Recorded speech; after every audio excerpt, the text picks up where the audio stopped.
The David Pakman Show at davidpakman.com. Welcome to the David Pakman Show. Hi to everyone who is with us live on YouTube. We're live every Monday through Thursday, 2 p.m. Eastern, 11 a.m. Pacific, including, I want to say hi to everyone from the We Survive Bush, You'll Survive Obama Facebook page and the I Love It When I Wake Up in the Morning and Barack Obama is President Facebook page. Check both of those out.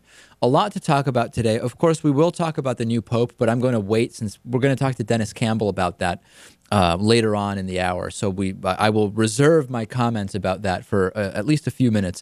There's an interesting story that's come to my attention. There's an article on Salon.com about this, about the EPA, the Environmental Protection Agency, reversing a decision about water pollution after a lobbyist got involved. Now, we've talked on the program a lot, Lewis, about the corruption within the FDA, both as it comes to the food part of Food and Drug Administration, as well as the drug part of the Food and Drug Administration. Different types of corruption, have we not? Right, all the time. So the EPA is not immune from, apparently, this same type of corruption. Now, the backstory on this is that there is a company called Uranium Energy Corporation, which wanted permission to start a pretty big mining project in Goliad County, Texas. And initially, the EPA was not going to allow it. And the reason for this is that to get the ore out of the ground, the company needed, basically, it's a permit to pollute, okay? And what would they have been polluting? A very clean, some say pristine supply of underground drinking water in an area that already has been having drought problems. We've talked about the drought issues that are plaguing some parts of the country. Right.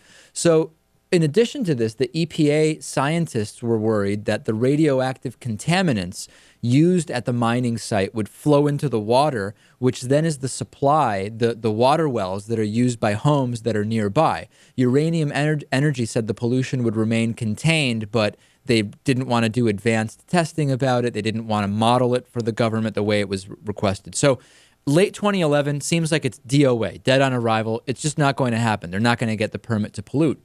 What happens then? Well, Uranium Energy hires Heather Podesta. Now, Heather Podesta is a lobbyist and a pretty well-known Democratic fundraiser who has a lot of pull with the Obama administration. And the Washington Post actually had an article about her where they called her the Capitol's latest it girl.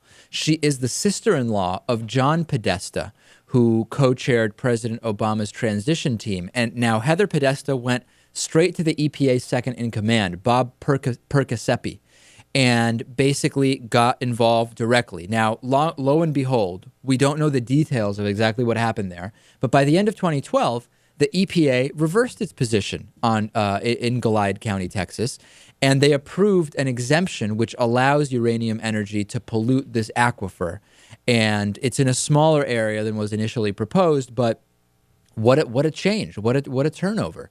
The EPA spokesperson that was asked about this said that companies routinely lobby the agency on different regulatory issues and that Podesta's approaches to the EPA did not play a role in the final decision. Now, this, when I read it, okay, maybe that's true in this particular case, but you always hear this. You always hear, listen, companies give money, but politicians never do anything based on having received that money. Lobbyists, they do stuff, but it didn't play a part in the decisions the government made. This is such obvious BS because if lobbying didn't work, there wouldn't be hundreds of millions of dollars, maybe billions, I don't know the total, spent on lobbying every single year. In other words, why would you do it if it didn't work?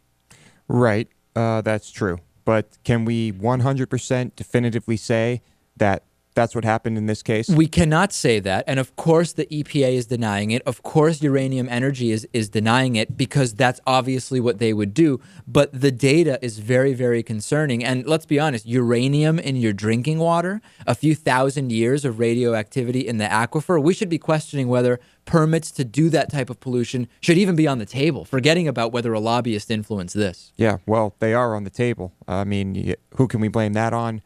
That might go back a ways, but yeah, I think we can all agree that this doesn't look good. Disturbing stuff for sure.